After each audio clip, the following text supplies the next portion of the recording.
What is up, y'all? It has been a minute since we've done a Proverbs video, and I think today is going to be a good one too, because it's Proverbs 5, warning against adultery. So not only are we going to discuss the passage, but I kind of wanted to maybe go over some things you could do, if you do struggle with lust, in that sort of sense. Because I know that I've struggled with lust in the past, and I know a lot of people do. Almost everybody does, and I believe. But, this will be, I think, a good start to your day. I did my little outside workout this morning, and I read my Bible, and I did listen to Psalms while I did it, and it's honestly, just an amazing start to your day, I find, to be, really in the Word, just,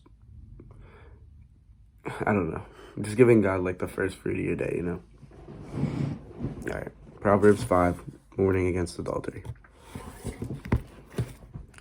My son, attend to my wisdom and bow your ear to my understanding, that you may regard discretion, and that your lips may keep knowledge.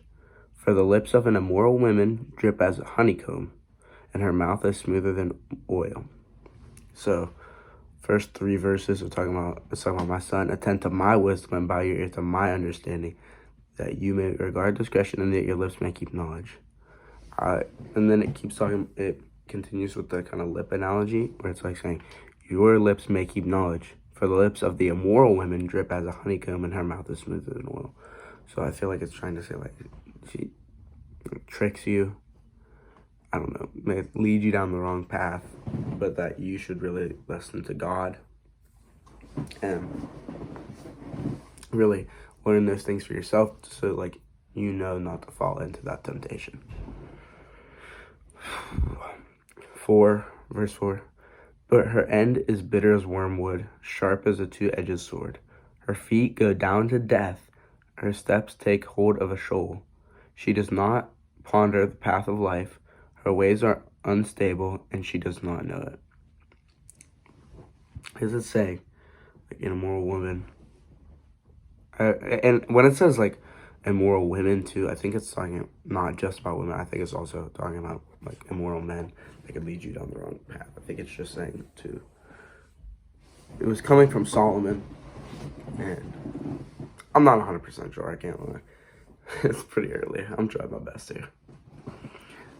My hair, that freak, dude. Anytime I put a beanie on, my hair's I'm gonna take it out.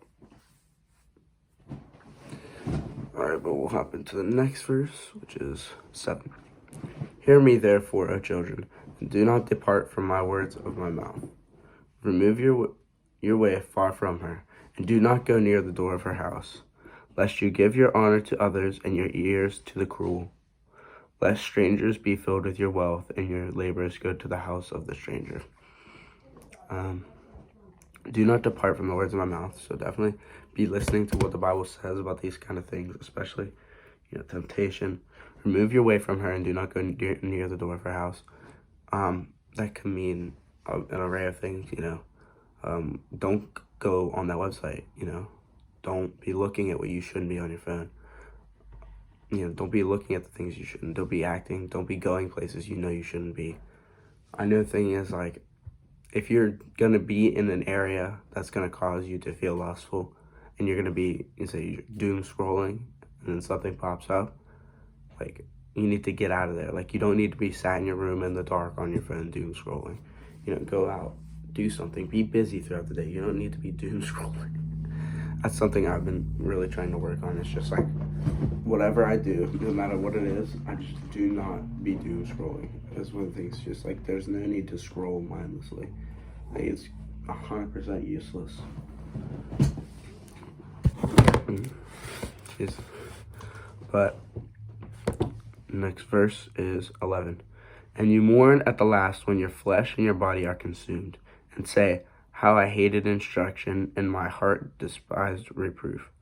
And I have not obeyed the voice of my teachers, and not inclined my ear to those who instructed me. I will almost in utter ruin in the midst of the congregation and assembly. And it's saying just to, listen to the advice people give you, listen to what the Bible says. Especially your parents, too. Your parents have been through life. I know. I mentioned this before, and, even I personally, I'm listening to my parents a lot, but genuinely they have been through life, and they do know what they're talking about when they say certain stuff. So if they're giving you good advice that's sound with the Bible, 100% discern that and listen to it. Really just listen to what they're saying. Don't know what, I know a lot of the time I blow my parents off, but it's really not the right thing to do, and I should be listening to them because they have good advice to give.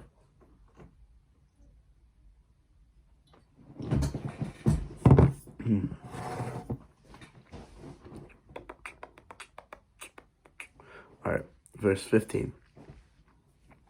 Drink waters out of your own cistern and running waters out of your own well.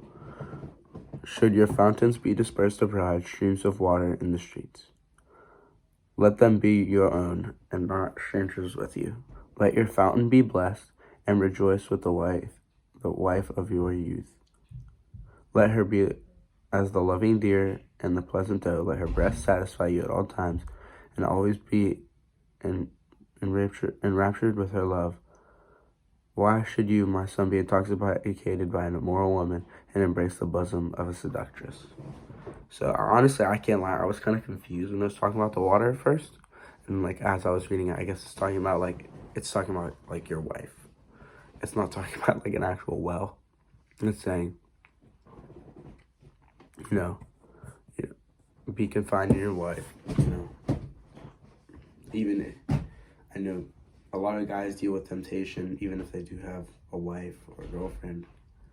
But focus on her, focus on the Lord, give that to God. Don't try to fight it by yourself, because it's never going to end well. Just give what you need to God.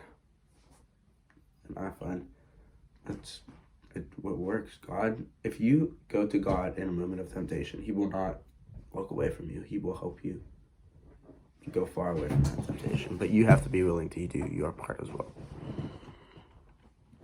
21. For the ways of man are before the eyes of the Lord, and He ponders all his goings. His own iniquities entrap the wicked himself, and he snared in the cords of his sin. He will die from lack of instruction, and in greatness of his folly he will go astray. For the ways of the man are going before the eyes of the Lord, and He ponders all his goings. So I think that's listening to what the Bible says, really trying to follow in the way that it says to go, not leaning on your own understanding. His own iniquities entrap the wicked himself. He is snared in the cords of his sin. He will die from lack of instruction. In the greatness of his folly, he will go astray. So I think it's just trying your best to get away from the temptation, get away from the sin, stay on the path that God has given you, and try to stay on that holy path.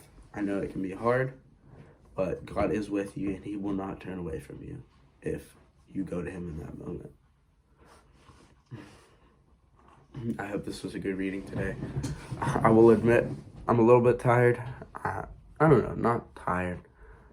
Just haven't done this in a minute. I need to be getting more consistent with these. Hopefully I'll have a new gym video coming up soon. But for now, this Proverbs 5, I hope you guys enjoyed it. Try to get into the Word today. Be listening to whatever God has to say to you. Be in prayer. Just be listening what His plan is for your life. And if there's temptation, don't fall into that temptation.